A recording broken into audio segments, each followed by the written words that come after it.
Hello and welcome to Out of India Theory. Hope you guys are doing well. Now, I use AI quite a bit on a regular basis for a lot of different tasks, right? Like I use it for image generation very regularly, to generate lines of code, to make small apps, for web development and so on.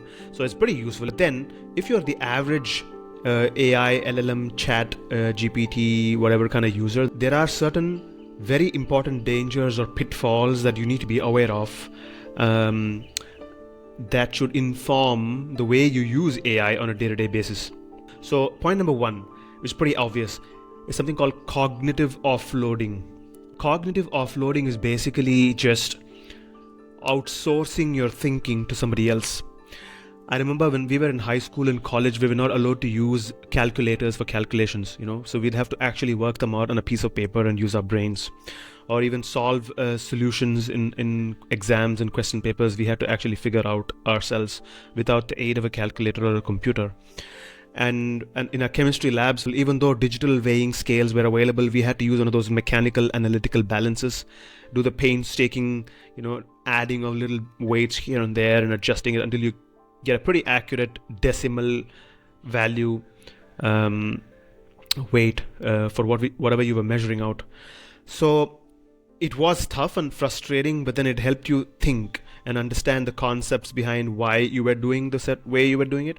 I'm not saying you should stop using phones and computers and calculators. Of course, we've come far away from that.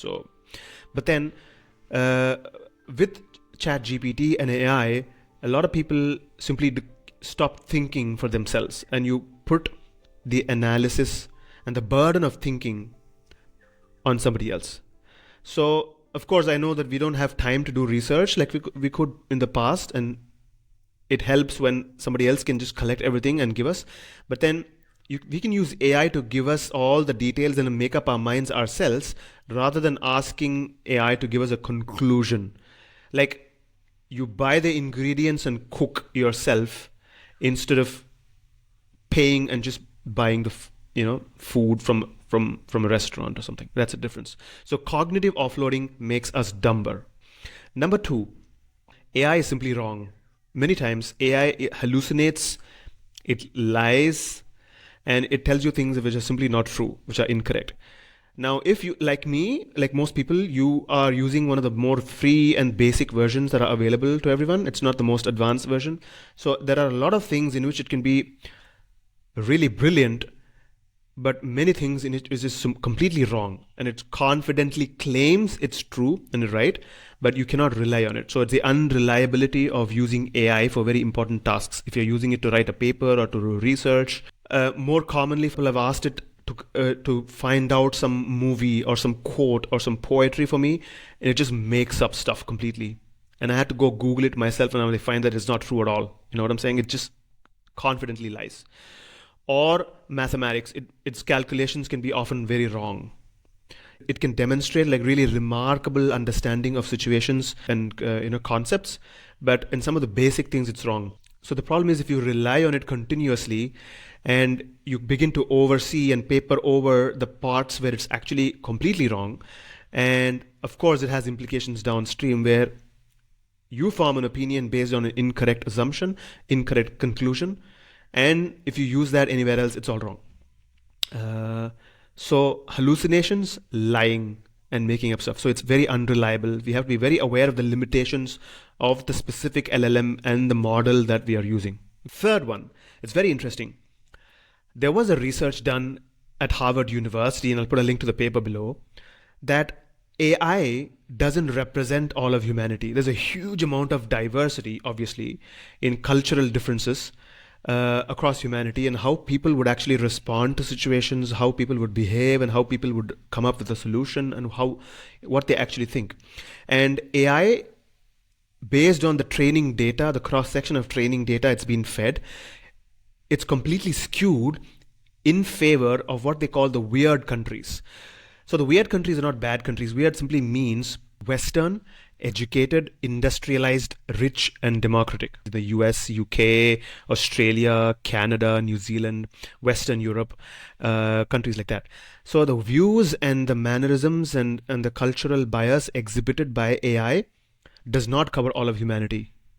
So you end up following something that is not culturally, authentically rooted in your situation, your life. So basically, it doesn't reflect a large portion of the humanity. It's only skewed towards a particular slice of humanity. So its assumptions, its values, ways of thinking, everything is shaped by the data that it's trained on, right? So it's not an all-knowing God. It only knows what has been trained on. So sometimes AI isn't giving you the truth. It's giving you a cultural perspective. Fourth one, sycophancy. AI is a yes man, and anybody who's extensively chatted with ChatGPT, especially, or any other AI, you might have seen that it tends to agree with you, which is a big danger. So you can actually frame a question in a way that you can extract a yes and a favorable answer to what you want. And it can say very general things. It can say things in a very non-committal, very generic way, in a neutral, quote unquote neutral perspective, and it always somehow it can give you an answer which seems to agree with what you want. So it kind of gives you validation. It mirrors your opinions. It wants to sound pleasant, and that's a huge problem because you need people to actually correct you when you're wrong. You need to be challenged. You need a genuinely neutral perspective, and not somebody who's a sycophant. And the last point that I want to make is artificial relationships. A lot of people develop a relationship and replace AI with replace human relationships and connections and conversations with AI, right? There have been occasions when even I myself got carried away because I was trying to arrive at a solution to a problem, and I switched on the talking mode of AI and I started having a conversation.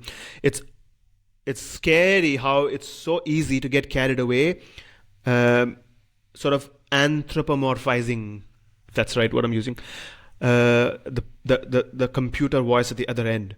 And then there is no rejection, there's no argument, there's no demand. So it becomes very easy for someone to develop like a connection with something that is, in my opinion, actually not really conscious yet, despite what people seem to claim.